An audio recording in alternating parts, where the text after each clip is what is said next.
The average American saves 3.6% of their income. The average Japanese household saves closer to 15.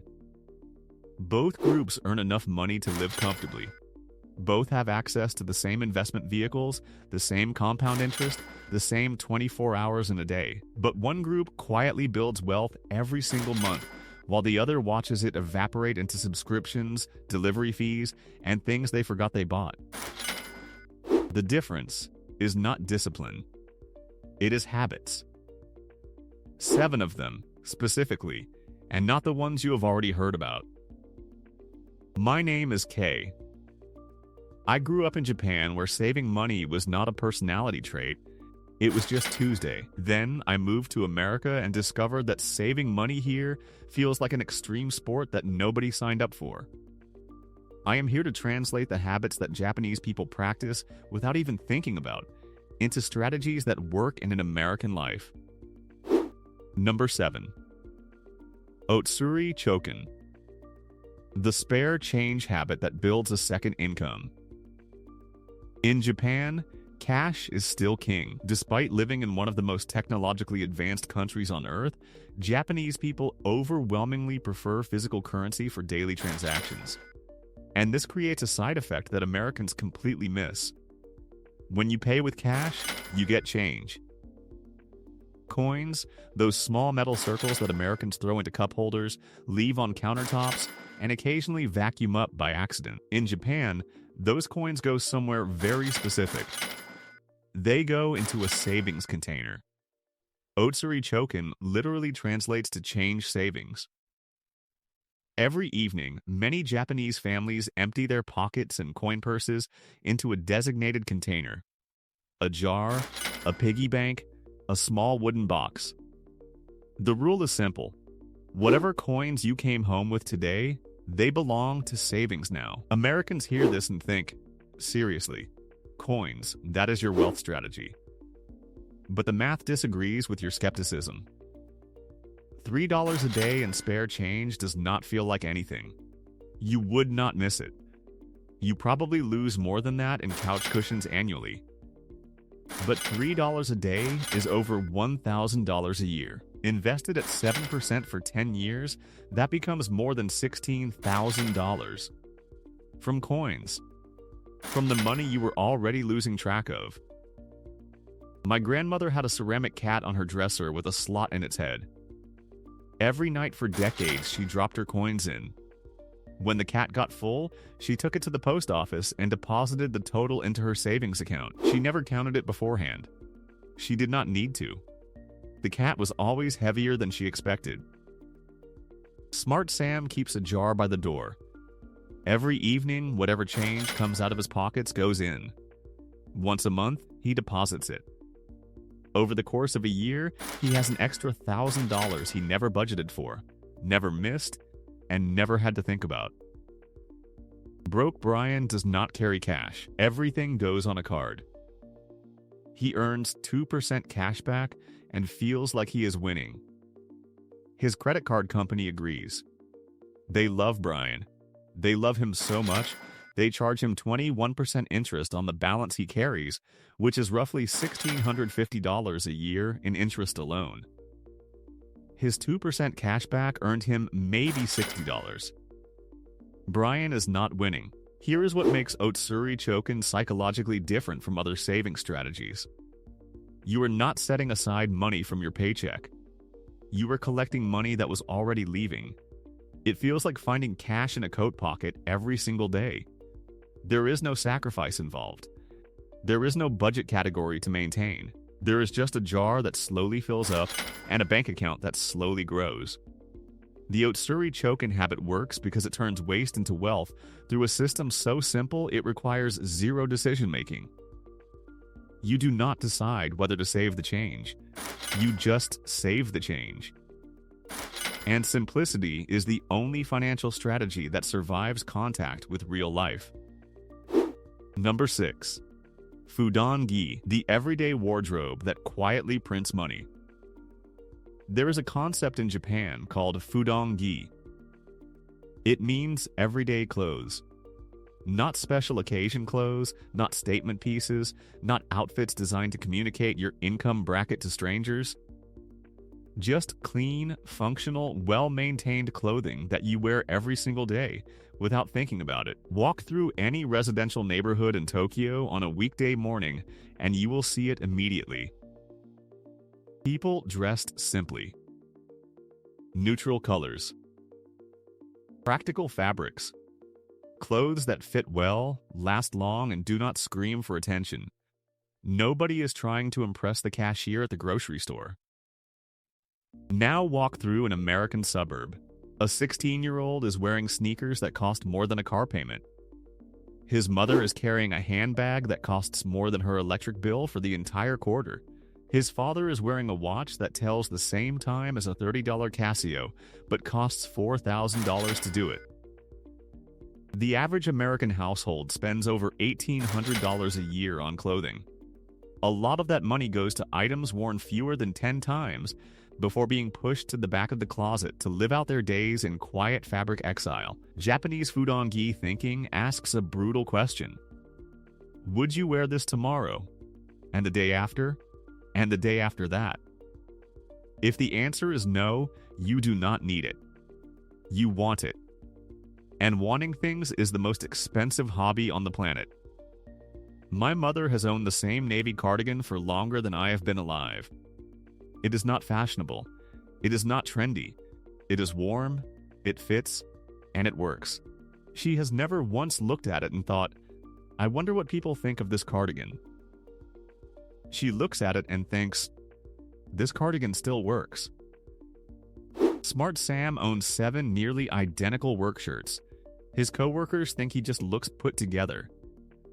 In reality, he eliminated clothing decisions entirely and redirected $150 a month into an index fund. Over 20 years at 7%, that becomes nearly $79,000 from wearing the same simple shirts.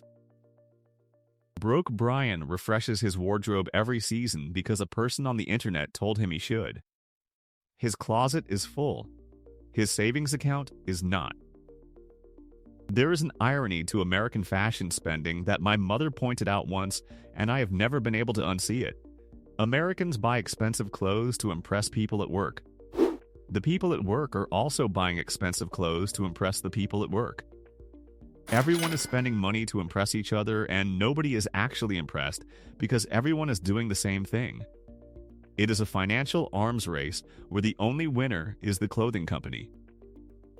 Fudangi is not about looking bad. It is about refusing to pay a premium for the opinion of people who are not paying your bills. Number 5. Nichiyo-hin. The daily necessities filter that kills 80% of impulse purchases. Nichiyo-hin means daily necessities. In Japan, this concept operates as an invisible filter on every purchasing decision a household makes. The filter has one question. Will I use this every single day? Japanese apartments average roughly 900 square feet. Some are even smaller. When your living space can barely fit a couch and a kitchen table, every object in your home has to earn its square footage. There is no junk drawer because there is no room for a junk drawer. There is no garage to store things you might use someday because there is no garage. This constraint forces Japanese families to think about purchases in terms of daily utility. A rice cooker makes the cut because you use it every day. An air fryer does not because you use it once a week at best, and it takes up counter space you cannot spare. Americans have the opposite problem. Space?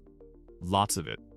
Closets, garages, attics, basements, storage units. Americans rent over 50,000 storage facilities across the country, paying an average of $100 or more per month to store things they do not use. That is $1,200 a year to keep stuff in a box somewhere. That money would do more for your future sitting in an index fund than it will ever do sitting in a storage unit in a strip mall. My father once visited my apartment in the States and opened a kitchen cabinet. He stared at a waffle maker, a quesadilla press, and a fondue set I got as a wedding gift 7 years ago. He closed the cabinet slowly and said nothing, but his silence communicated a doctoral thesis on American consumption. The Nichiyo-hin filter is brutal, but effective. Before you buy anything, ask yourself, will I use this tomorrow? Not next weekend. Not when guests come over. Not when I finally get around to that hobby. Tomorrow, if the answer is no, leave it on the shelf.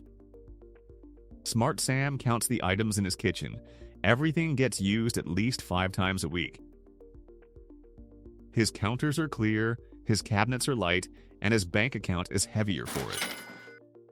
Broke Brian owns a bread maker, a juicer, a pasta machine, and a dehydrator. He had toast for breakfast. Made in a toaster. The one appliance he actually uses every day. The Nichiyo-hin principle does not mean you can never buy anything enjoyable. It means you stop lying to yourself about how often you will use it. Americans are world champions at the aspirational purchase. The thing you buy for the person you plan to become someday. The guitar for the person who is going to learn guitar. The running shoes for the person who is going to start running. The cookbook for the person who is going to start cooking elaborate meals on Tuesday nights. Japanese families skip the aspiration and buy for the person they already are. And the person they already are does not need a fondue set. Number 4. Kokorogake. The awareness habit that replaces budgeting apps. Kokorogake means keeping something in mind, daily awareness, intentional attention. In Japanese financial culture, this shows up as something Americans would find almost meditative. Japanese families sit down together, often monthly, and review where their money went. Not with software, not with color-coded pie charts, with conversation. Did we spend too much eating out this month?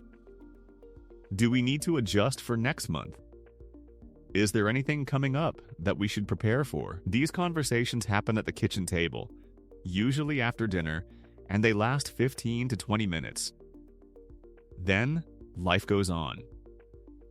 Americans outsource this awareness to apps. They download one of the 300 budgeting tools available on their phone. The app tracks everything automatically. And then, they never open it again, because tracking without awareness is just data collection, and data collection without reflection is just noise. Kokorogake is not about tracking. It is about feeling. When you are aware of your spending, not because an app told you, but because you sat with the numbers yourself, spending starts to feel different. A $40 impulse purchase stops feeling spontaneous and starts feeling heavy. Not because you cannot afford it, because you know exactly what you are choosing to give up in exchange for it. I grew up watching my parents have these conversations. As a kid, I thought they were arguing. As an adult, I realized they were strategizing. My mother would say, "We spent $800 more than usual this month." My father would nod and say, "The car needed new tires. They would adjust the next month." No blame, no drama, no financial meltdown. Just awareness, then adjustment. If you are finding this helpful, hit subscribe. I cover Japanese money wisdom every week that actually translates to American life. The Kokorogake habit requires nothing except 15 minutes and a willingness to look at your own numbers without flinching. Most Americans would rather schedule a root canal than review their spending for the month. And that avoidance is costing them far more than they realize. Smart Sam sits down every Sunday for 10 minutes and reviews what he spent that week. No app, no spreadsheet, just his bank statement and a cup of coffee. He catches patterns before they become problems. Broke Brian set up 3 budgeting apps, connected all his accounts, and has not opened any of them since February. His spending is fully tracked and completely unexamined. Number 3. Katsuyou. Squeezing every last drop of value from what you already own.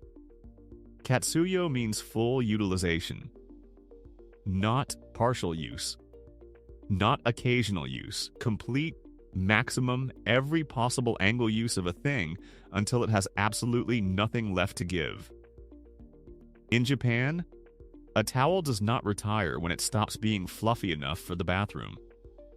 It becomes a kitchen rag. When it stops being absorbent enough for the kitchen, it becomes a cleaning cloth. When it stops being useful for cleaning, it gets cut into smaller pieces for dusting. The towel lives 4 or 5 lifetimes before it ever sees a trash can. Americans replace towels when they stop matching the bathroom decor. Let that difference settle for a second. Katsuyou thinking applies to everything. A phone gets used until it physically cannot function, not until the new version comes out. A pair of shoes gets resold, not replaced. A laptop gets a battery replacement and a memory upgrade instead of becoming a 3-year-old paperweight in a drawer. My mother kept the same set of cooking pots for over 30 years. When a handle got loose, my father tightened it. When the bottom warped slightly, she adjusted how she placed it on the burner. When the lid no longer fit perfectly, she used a dish towel to create a seal. Those pots cooked thousands of meals and never once complained about being last year's model. Extending the life of your possessions by even 2 years saves an estimated $500 annually on replacements alone. That is money that required zero extra income to generate. You did not need a raise or a side hustle. You just needed to use what you already paid for. Smart Sam squeezes 18 months of extra life from his running shoes by rotating 2 pairs and cleaning them monthly. Broke Brian buys new sneakers every 6 months because the sole feels a little flat and there is a sale. Katsuyou is not about being cheap. It is about being complete. You paid for the full value of that product. Why would you only use half of it? Number 2. Teiki. The scheduled rhythm that builds wealth on autopilot. Teiki means regular, scheduled, recurring. In Japan, this word shows up everywhere. Teiki Ken is a commuter pass bought monthly. Teiki Chokin is a scheduled savings deposit.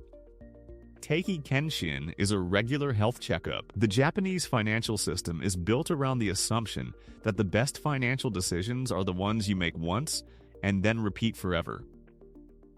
Japan's postal savings system was designed around Teiki. Workers set up automatic payroll deductions that moved a fixed portion of their income into savings before they ever saw it. The money was gone before it could be spent, and because it happened automatically on a fixed schedule, there was no decision fatigue, no willpower required, no monthly negotiation with yourself about whether you can really afford to save this month. Americans treat saving like a monthly vote. Every paycheck, they look at the balance, look at the bills, look at what they want, and then decide whether saving is worth it this time. And half the time, the answer is no. Because willpower is a terrible saving strategy. $200 a month moved automatically into an index fund is not a dramatic commitment. It is roughly $7 a day. Less than a fast food lunch for 2. But left alone at 7% growth for 25 years, that $200 a month becomes over $162,000. You did not grind for that money. You did not sacrifice for it. You scheduled it and forgot about it. My uncle set up a Teiki deposit the year he started his first job at 22. Same amount, same account, same schedule for 35 years. He never increased the amount. He never checked the balance more than once a year. When he retired, the account had grown to a number that made his coworkers, who earned the same salary, ask how he did it. He did it by setting a schedule and never touching it. Smart Sam automates everything: savings, investments, bill payments. His financial life runs like a train schedule. He does not make decisions about money on payday because the decisions were already made years ago. Broke Brian saves manually.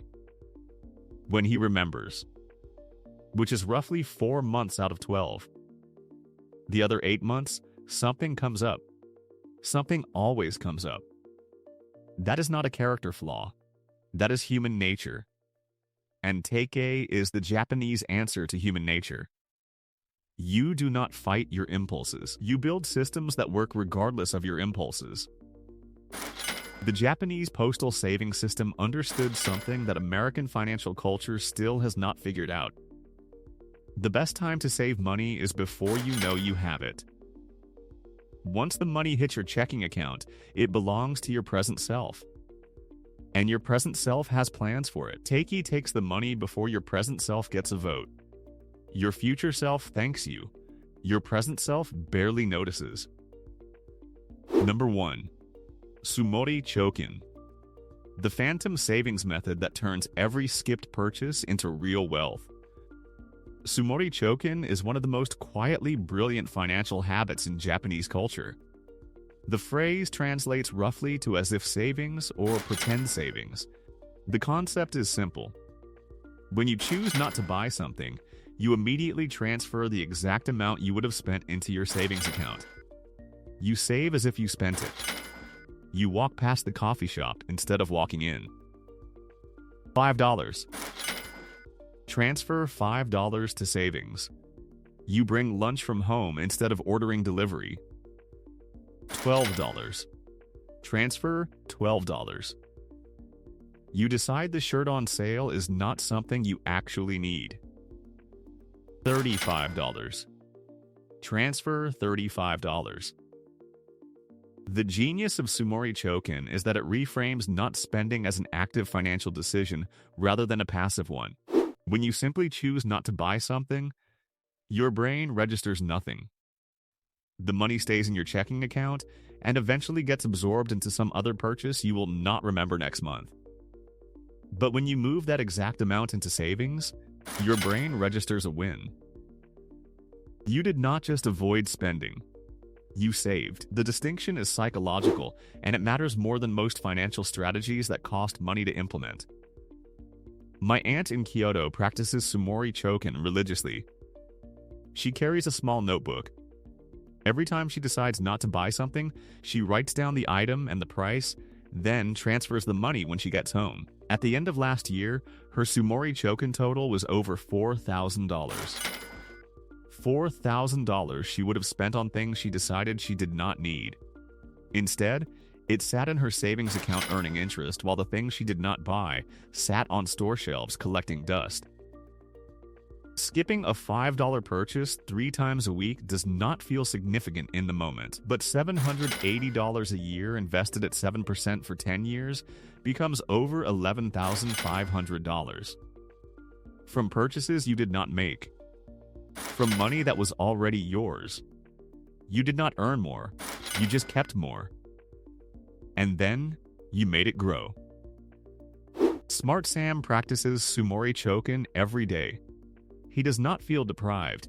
He feels strategic. Every skipped purchase is a deposit into a future he is actively building. Broke Brian skips purchases too. Sometimes, but the money stays in his checking account where it silently redistributes itself to the next impulse. Skipping without saving is just delayed spending with extra steps.